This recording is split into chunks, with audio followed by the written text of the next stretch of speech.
today we have a conversation that's very, very important. It's a conversation that talks about, I think, spring would be a good analogy for this because I think of education as that. I think of education as this blooming, as this awakening, as this opportunity, right? We have all of us at any point in our lives, every time we take any type of classes, any type of educational courses, we bloom, we grow.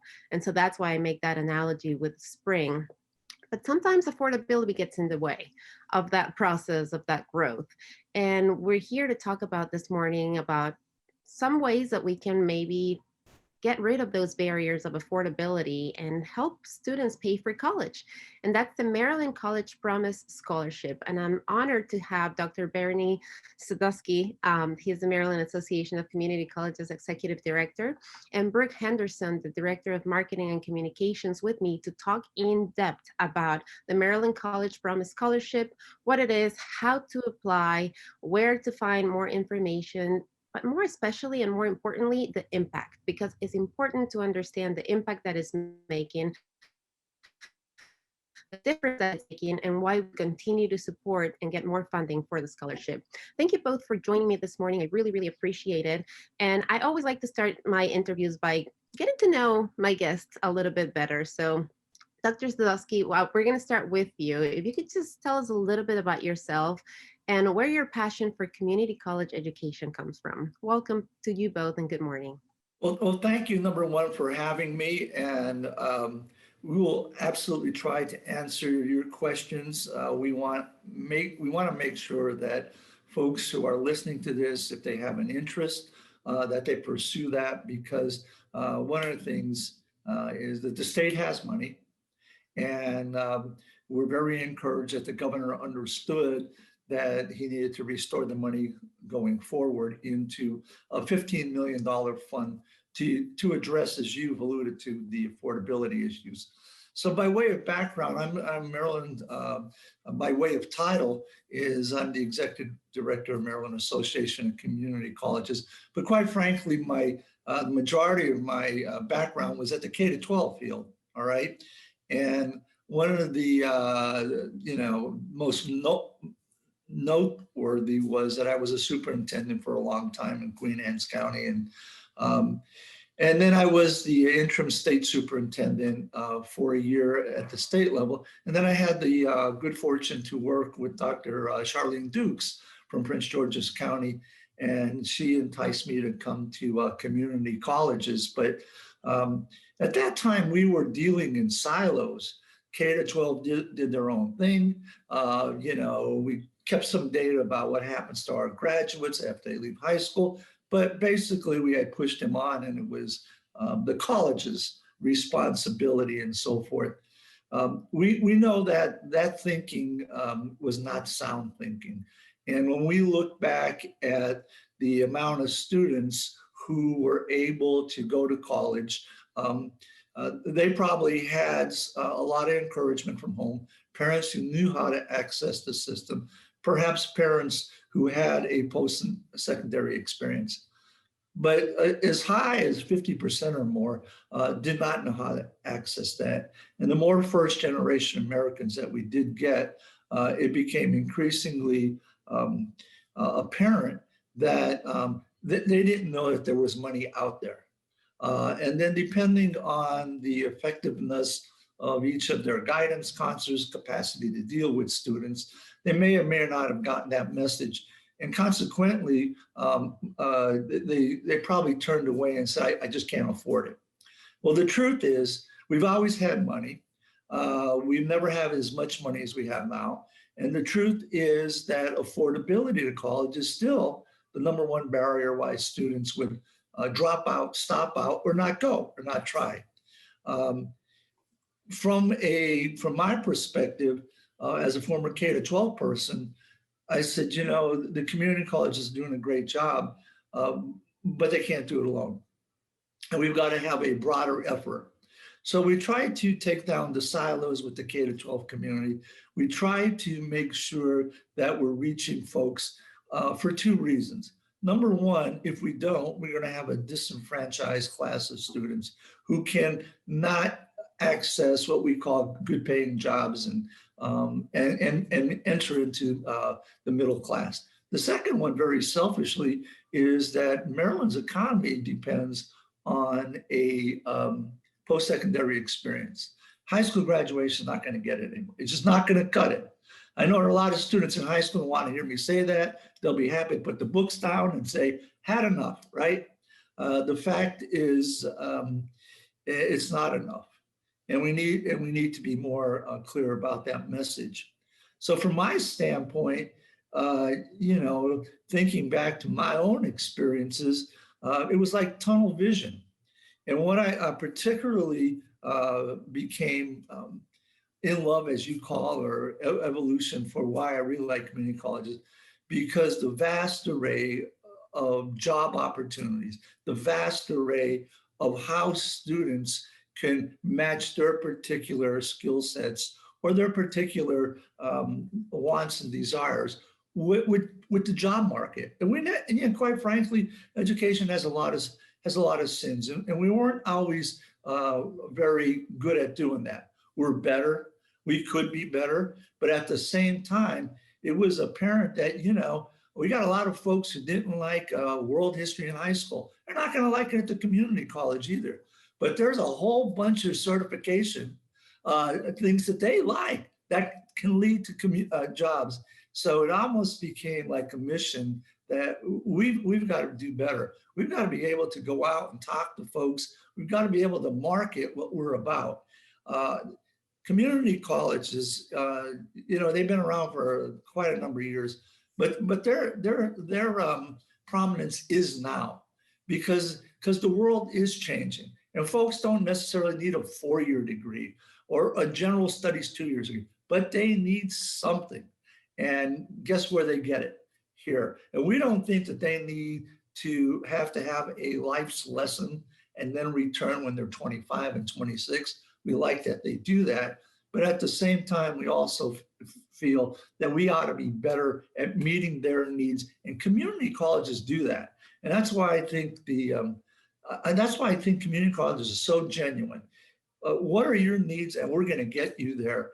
And so, how did you become involved with community college? It's an evolution. And I really think that as more people understand the hidden treasure in their communities, they will come to community college. And besides the fact that we are the most affordable of all the choices in higher education on the block. So in a lot of words, that's how I got to where I am. I appreciate so many things that you just said. But the thing that really spoke to my heart is that flexibility of looking at education. For so many years, we thought of education as this one single path that had to be followed. You had to graduate from high school and then immediately go into 4-year school, whereas now we have more flexibility. You said, there's apprenticeships, there's all these opportunities that you have, and community college is a really good place for anybody to come and just explore, right? Because it's intimidating. And as a mother of an 11th grader, I understand what you just said. Like, I just want to be done. I just want to finish this and move on. So yes, we need to inspire our kids in a more flexible way that really looks at their needs and their wants and continues to move them forward, because the key here is that it's to continue moving forward towards a successful life career. Brooke, I want to go back to you and learn a little bit about you and also what it is that you enjoy the most about your job. Thank you, Chris, and thank you for having us this morning. Yes, I've been with the association now for about 6 years, and prior to that, I did not have a background in education. But when I began to learn about education, higher ed, and the role it plays, and the connection with the economy, which prior to that I really had not thought much about, I very quickly became a real advocate for the importance of community colleges. And I learned a lot about how much they help people throughout our society. and the important role they play. And what I enjoy most about what I do for the association is helping to share that information with others, because I know that prior to my being here, I was not aware of it. And I think there's too many people out there who are not aware of the important role, the really unsung heroes that community colleges are for our society and our economy. And so I like to help to bring that awareness to more people. And it echoes what Dr. Sadusky said, where we need a pipeline, right? Where it's not just once the kids graduate, then we need to start giving that message. It has to start from the beginning. It has to start from kindergarten, from when our kids are little. We need to start thinking and about the future and about working together with the colleges, with K through 12, and just have this seamless process where kids feel empowered to take whatever path they want, and they feel proud if they decide to go to community college because it's affordable, is right here next to my house. As you said, there's so many benefits to it. Plus, if I'm not sure exactly what I want to do in my career yet, which I know a lot of kids are not when they're 17, 18, why not go to community college and explore the different careers and take a few different classes, one that's in the legal realm, one that's maybe in nursing, I mean, just different classes, and find that passion through that exploration in an affordable way. And speaking of the affordability, I want to move on to the Promise Scholarship, and I want to start just by asking you guys, what is the Promise, the Community College Promise Scholarship? So a couple issues of the evolution. Number one, when we had the Great Recession, it became even more paramount that folks are not going to be able to go to higher education because they just didn't have the means. And we had more and more students who were being denied state aid. So we knew there was an eligible audience. We also knew that there were very successful models throughout the United States where communities or even whole states have said that just as it was in the 1950s when high school became mandatory, a mandatory age of 18 before you can leave high school.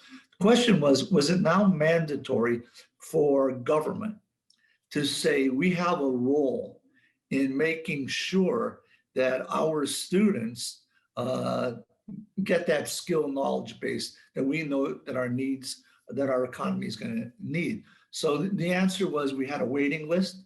It was increasingly longer. The answer was we had businesses coming back to us and saying, we want to establish Maryland as the medical center for the Northeast, as the cyber center for the Northeast. We have all these jobs and we don't have the skilled people. And one of the reasons we can't get them there is because these folks don't have the money to complete the skill training.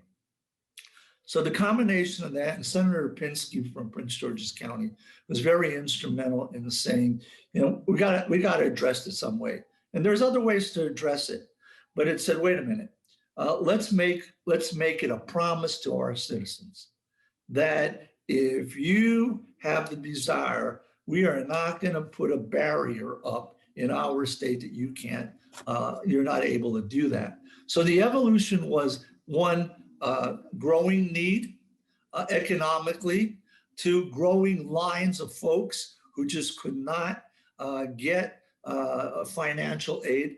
And then after the Great Recession, we also knew that people were adverse to borrowing money, because one of the things that we do know is you can borrow money. The problem is paying the money off.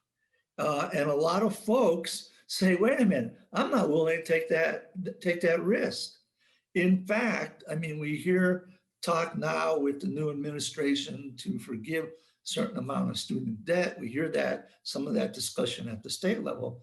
But the fact is that we have a $1.6 trillion student debt issue in this country. Folks, students will pay this off for all their life. This is a mortgage payment. And you cannot bankrupt yourself out of this. This goes to the grave with you. So, number one, it's a tremendous drag on our economy for folks to put their money there instead of put their money into the house mortgage, put their money into, investments in our economy.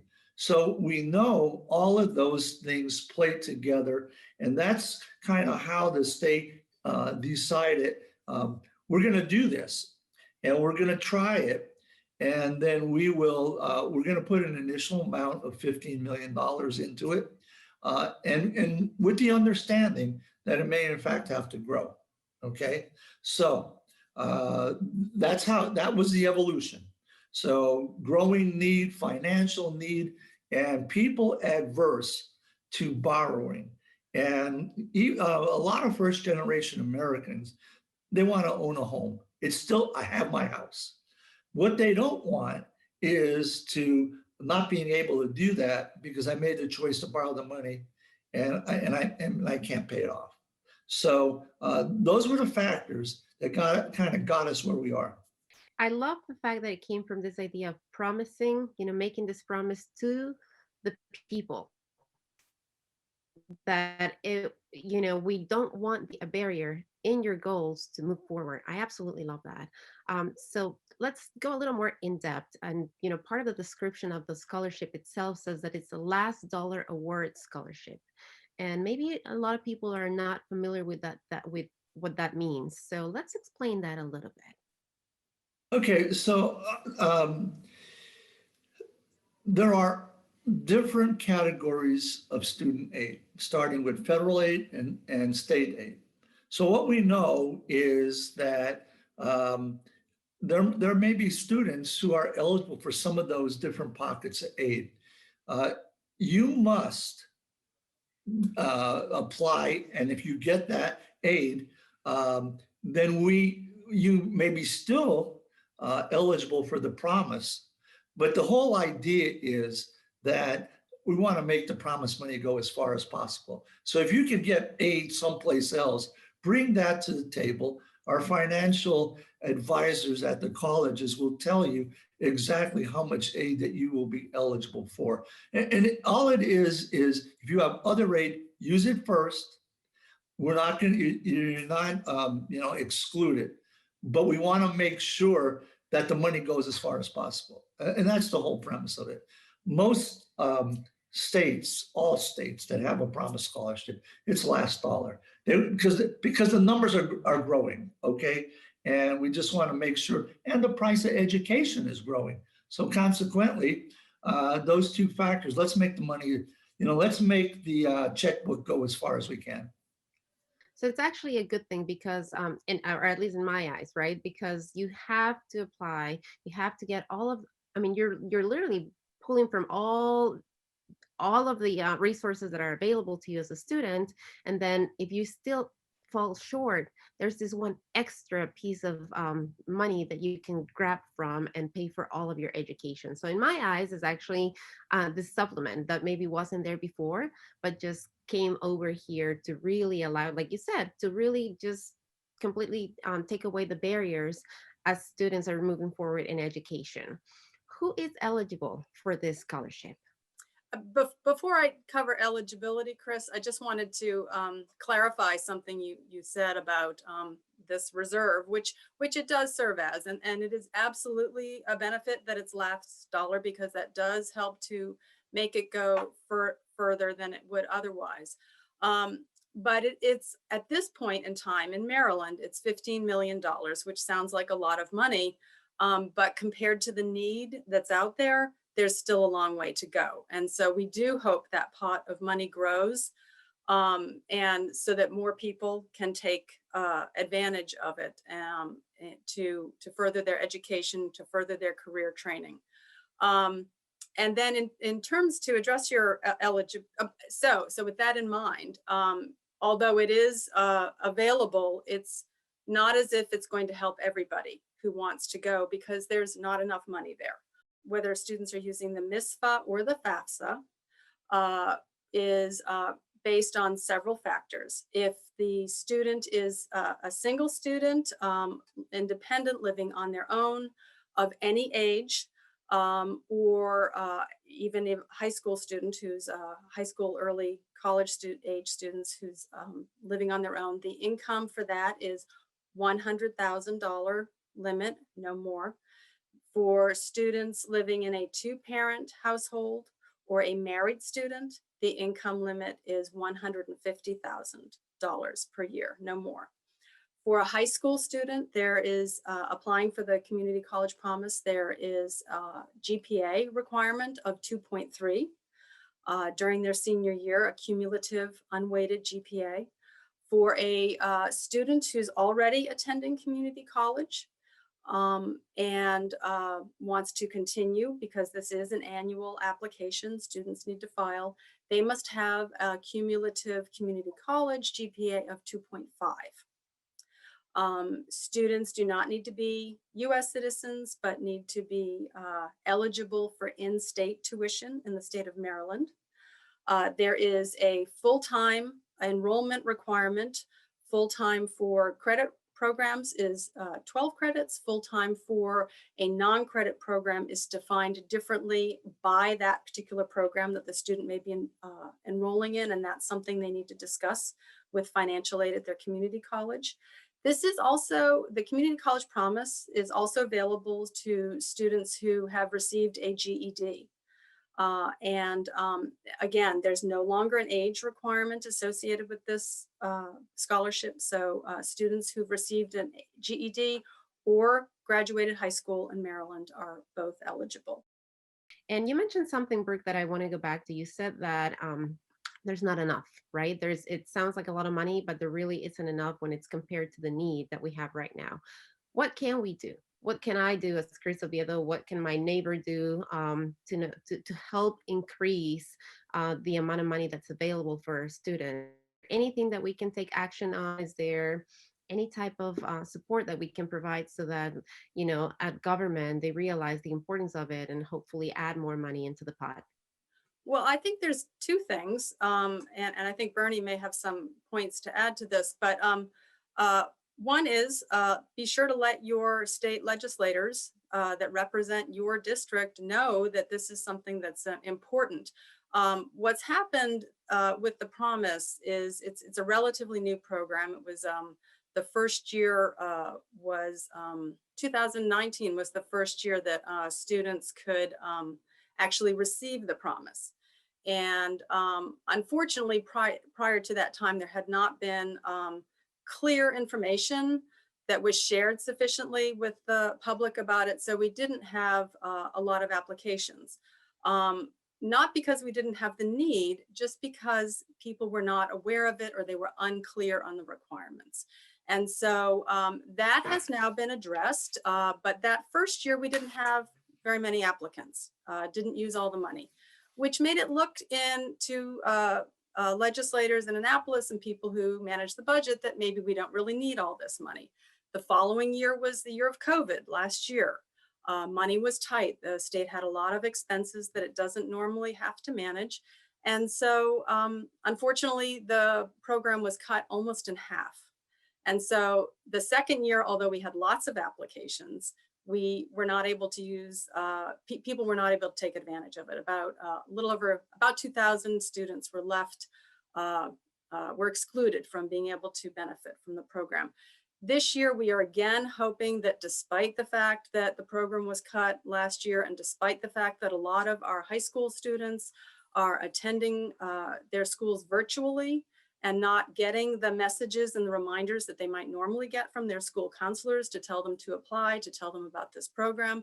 So we're really trying to do a push to make sure everybody is aware of it, and we have plenty of applicants this year, and hopefully can use all 15 million to pay for education and career training for people. Let's talk about the actual process of application then. Let's make sure that people know where to apply, how to apply, what they need to do. Well, the application the application begins with filing the FAFSA, the free application for federal student aid. And that is really, it's really a benefit that that is the application for this particular program, because in Maryland, the way financial aid is set up, it is the FAFSA, filing the FAFSA opens the door for your application to be considered for all kinds of financial aid. Often financial aid that students, programs that students may not even know exist. And so it includes covering the Community College Promise as well as several other programs, federal programs, state programs, the Promise, and often some community college financial aid programs. So it all starts with FAFSA. So we really strongly encourage people to submit that form. It can be submitted, it's a digital form that you get online at the Federal Student Aid website. And when applying for the Community College Promise, then it's important for students to list their community college, their local community college on the FAFSA. And that is the trigger for when the application is reviewed at the state level. It's the trigger for telling the Maryland Higher Education Commission, who processes these applications, it tells them, okay, this person needs to be evaluated for receiving the Community College Promise. So there's a number, there's a code that goes along with every college. That code can be found on the Community College website for your local area. Put that code on the FAFSA, and then your college, your application will be considered for the Promise, as well as a variety of other financial aid programs. And all aid must be applied for in Maryland by March 1st. Students who are not US citizens and are interested in applying for the Community College Promise Scholarship would use the MISFA, which is the Maryland State Financial Aid Application. The MISFA is available from Maryland Higher Education Commission's website, and they go on the MHEC website and would access the Maryland College Aid Processing System, which is abbreviated as MCAPS. So there's a lot of acronyms there, but the MISFA is available on the MCAPS website, Maryland College Aid Processing, and they can access that from Maryland Higher Education Commission's website. Fantastic. And I thank you so much for clarifying that it's also for non-US citizens. I know that that's a really important issue for many of our listeners, for many of our families here in Maryland. We don't have time to go into that, but if you are a DACA dreamer or otherwise, please look into this scholarship and please apply. It's out there, it's there for you. We've said that this is, we've talked about with the idea that this is for credit students. Are non-credit students eligible to apply? Yeah, so no, so the intent and the application is there is money set aside for non-credit students. They do have a separate application, if you go on MHEC website, that they can that they can fill out. And the reason for it is because for the Promise, you've got to take 12 credits. You've got to be committed. You've got to be a full-time student to recognize. Well, that's a little bit different. For the continuing education folks, the non-credit side, what it says is that you have to show successful progress towards completion. And consequently, it's an entire application process. That process does not have a deadline of March 1st to get your application. That's kind of a rolling deadline.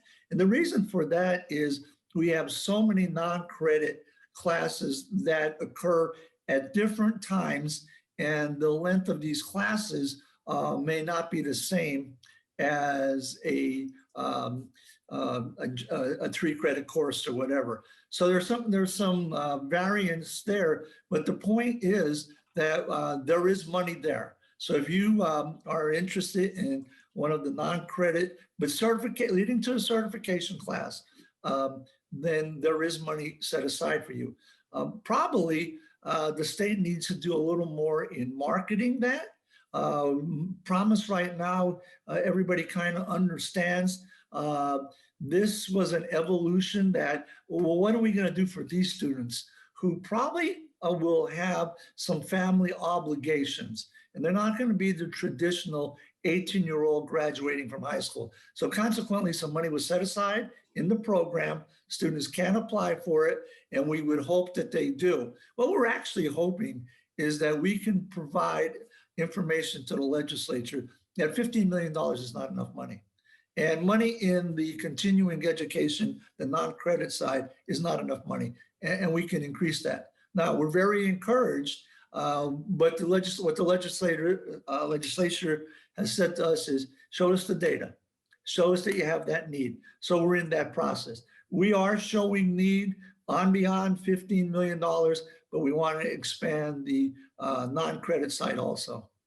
Is this a one-time application, or is this something that you have to apply for every semester, every year? How does that work out?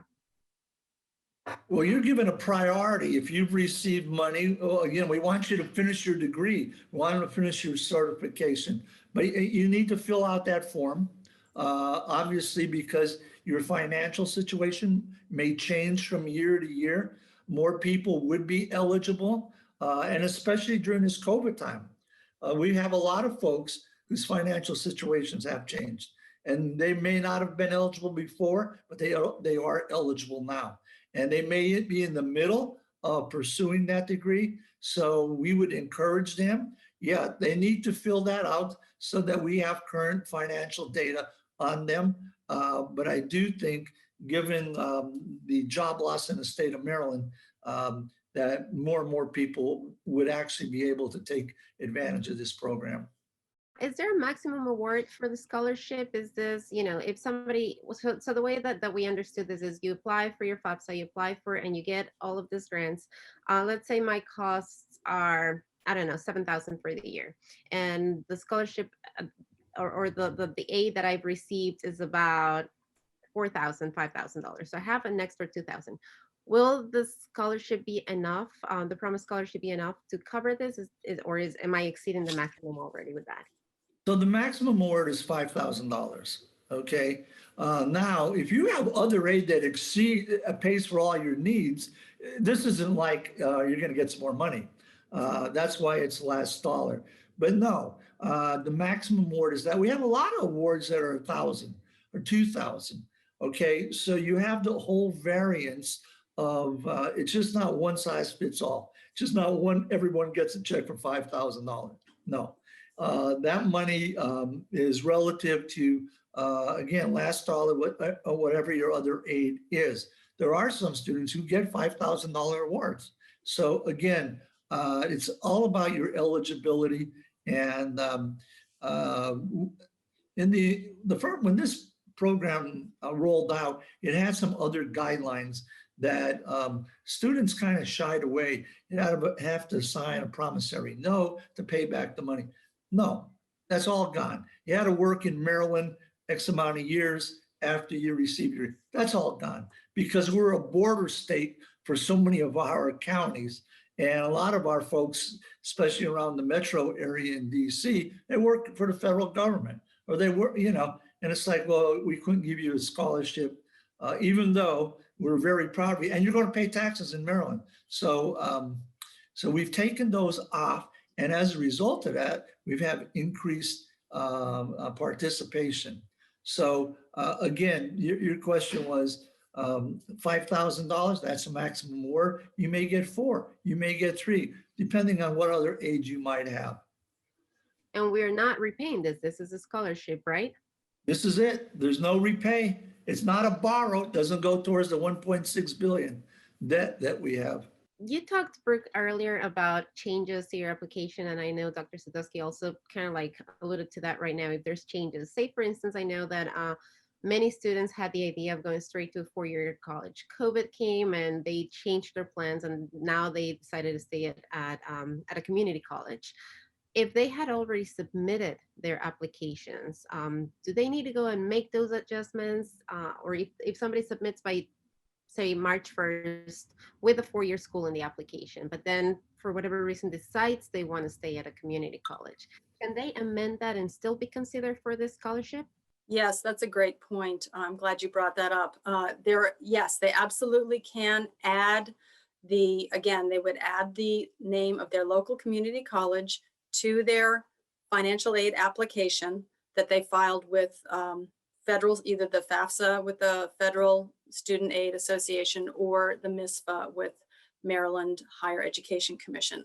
Both forms do provide a place for the students to add their local community college so that they are considered for the Community College Promise Scholarship.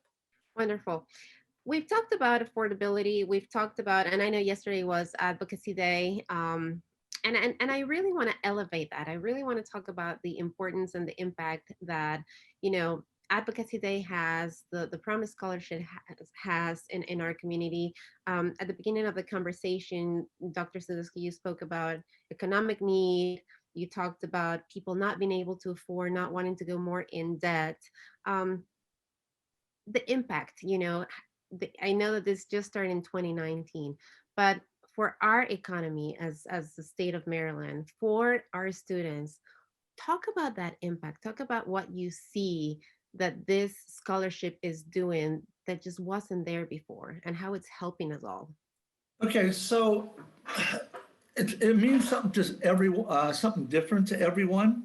And we have had more people not understand what financial literacy is. More people not understand the effects of borrowing money. And consequently, we're not able, and borrowed money. And we're not able, and then came back to us and to the state, I can't pay this off. All right. So the word that they would then in their communities would be, you're better off not going. Uh, that is adverse to everything we believe. That's adverse to the amount of time it's going to take them to reach their career goals, be part of middle class, and is adverse to the economy because they won't make the kind of money where they can pay the taxes to support our economy. So it's a vicious circle. Now more than ever, with higher education, even though we've had tuition freezes, and we have still had to increase the cost of education. People want to get paid. Healthcare costs go up. So there's a number of issues that have pushed community college tuition to go up. Consequently, it's more important now with higher cost and the whole issue of need to have that skill and knowledge base to be able to defer that cost. So Promise is timely. I said before, there's $15 million in a pot. We think our projections are that 4 years into this, we're going to need $30 million in this. We're going to need $30 million to satisfy all of those students who are eligible. And we think that's a good thing. We think that's a strong investment. And we think that's an investment in the person, but we also think it's an investment into our state economy. Well, the other thing is when you invest in people, people will, once they succeed, they're going to give back. It's just, something that is going to continue to keep on giving. So if we show that right now that we care and that we are here as from the state, from the employers, from the schools, then those students who graduate are going to look back and say, once I'm up here and I've done my career, I want to do the same thing for those kids who are coming behind me because I know how it impacted me. I know what a difference it made. I mean, I know that I received so many scholarships when I was a student, and I am so grateful for them because I would have not been able to, just like you said at the beginning, I had to decide, well, do I pay for my mortgage? Do I make sure that I have money to pay for food for my family? Or do I go to school, and which one of those priorities is more important at this time, right? So we don't want people to be in that situation. We want to help them. Brooke, you said that you had not given it much thought of how education it really helped the economy and how it all worked out before you started. What are some of the biggest lessons or the biggest things that you have seen since you started working in higher education, like the maybe the benefits or maybe some stories that you have seen where success is already there, just what has really impacted you? Well, I think one of the, I guess prior to coming to Mac and having, uh, putting so much focus to higher education, K through 12 education, and how our education system in the US, how the pieces fit together and the history of higher education in the US. Um, and how that all relates to the kinds of careers that people have or able to have beyond high school, beyond college, and how that ties to income levels and how states really, and the federal government, but on the state level, really rely on the income that can be generated by their local businesses and the which relates to the kind of business they're in and the employees that they are able to hire, and how critical it is that those employees have the necessary training in order to work productively and efficiently in their roles.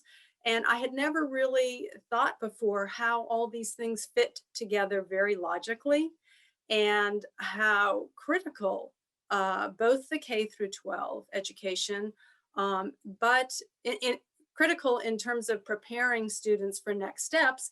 And then the next step being higher education through community college and possibly beyond, how critical all those, that whole background is to putting a state economy in a positive position. And also in terms of, I mentioned earlier the importance of the businesses that employ the people, that employ the workforce.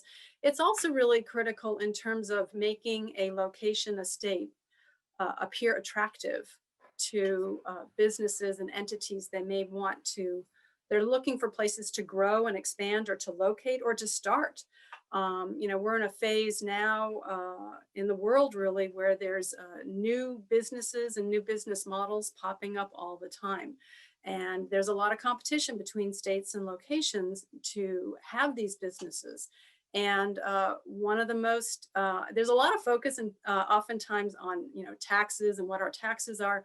But if you look into the research, most businesses make decisions based on where can they hire a prepared workforce.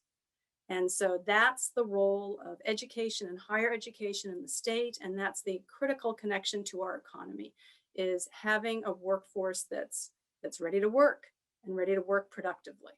You know, what I have heard today from both of you guys is that the work has to be like we all have to work together because that way we're going to get stronger, right? It starts from, I would even go to the parents, you know, the parents knowing that there's access to this type of scholarships, to this type of programs, so that they can start looking into that. Then going through the K through 12 education, making sure that we're feeding this information to our families so that they know and they can start thinking about it. Um, then the employers also getting involved and getting invested in making sure that there is more money, that there is access for all of our students to continue their education farther than just high school graduation. Because what it really sounds like to me is that the more we can afford higher education and prepare our students, we look better not just for our personal economy, right?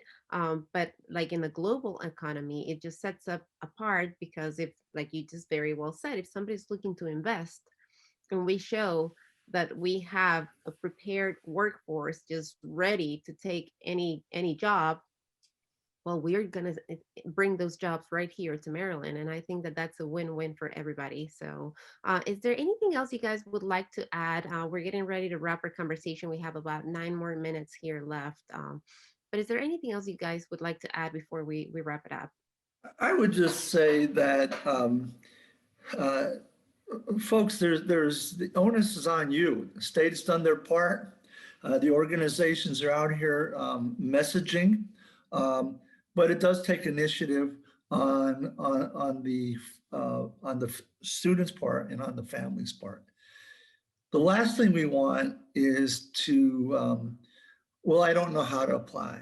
And I'm afraid to apply or whatever. We are capable of walking you through the whole process.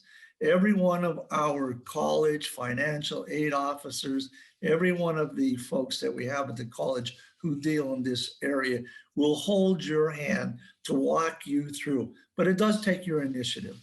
I mean, we've spent thousands, hundreds of thousands of dollars to try to message this out. This is not a new program now. We've taken down the technical barriers to this, but it does take you to, one, be committed to finishing your program. Two, we want to pay the tuition so that you don't have to work. So or if you do, you work minimal hours so that you could, be the full-time student, be eligible. But again, so the words people use are skin in the game. So the states put the skin in the game, they put the money on the table. So now the skin in the game from the student is avail yourself to it, be committed to it. The answer to this is it will all pay off.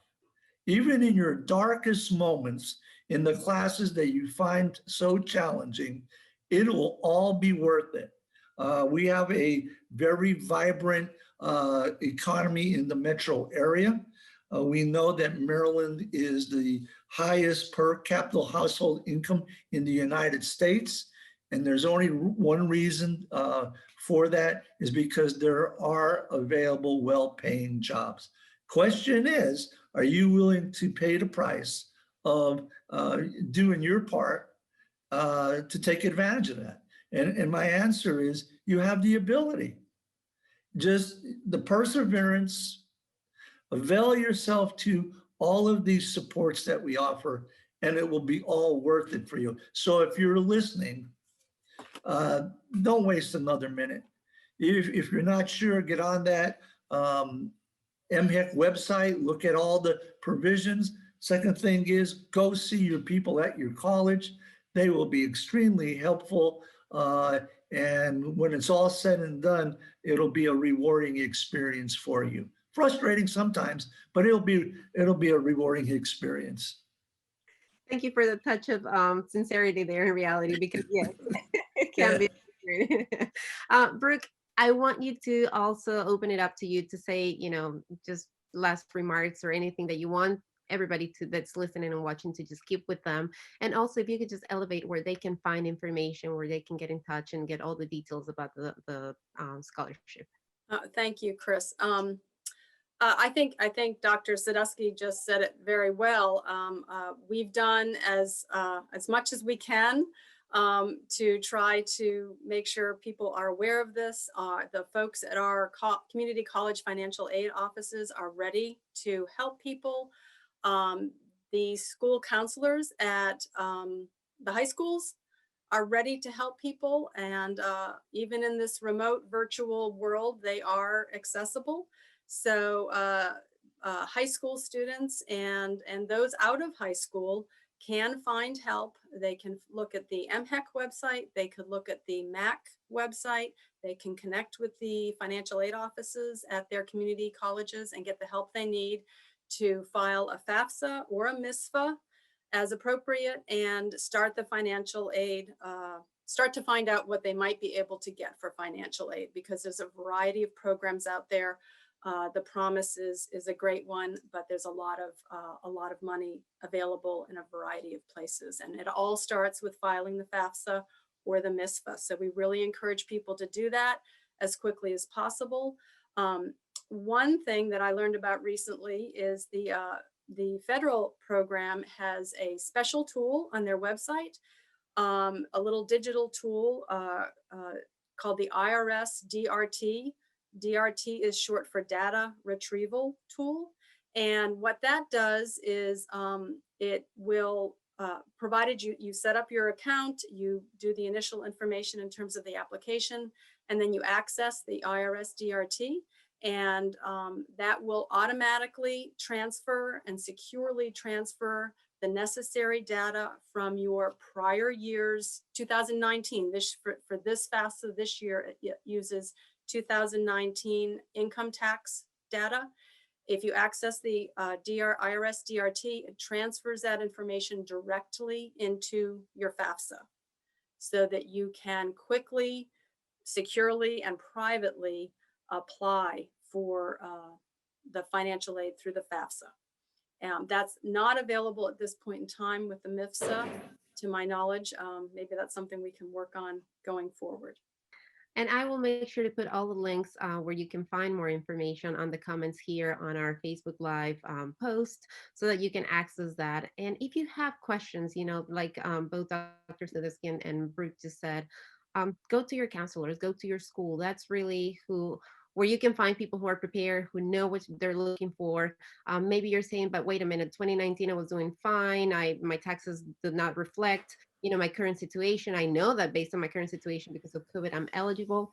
That's when you need to talk to that advisor. That's when you need to talk to that person because it's important that that's reflected on your application. So don't close the door for your education. If affordability is something that is stopping you from furthering your education, make that call, send that email. I guess is really what we are doing right now, right? Make that Zoom chat with your advisor and get all the information because like Dr. Sadowski very well said, there's money out there. There's money out there, not enough. We need more money. We do definitely want to let our state know that there is need.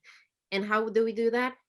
By sending those applications in so that then people can lobby at the state level and say, here's all the applications, here's all the data, now give us the money. So thank you both so much for joining me this morning. I really appreciate it. I want to close today with the words from Malcolm X where he said, education is our passport to the future, for tomorrow belongs to the people who prepare for it today. It's worth the investment. It's work. It's, as you said, Dr. Sadowski, it can be sometimes a little finicky and annoying, right? But you know what? At the end of the day, you will look back and you'll be grateful and thankful that you did it. Have a wonderful Wednesday, everybody. Thank you again so much for this information and for working so hard for our students in Maryland. Take care. Have a good day. I am Cris Oviedo. Until next time.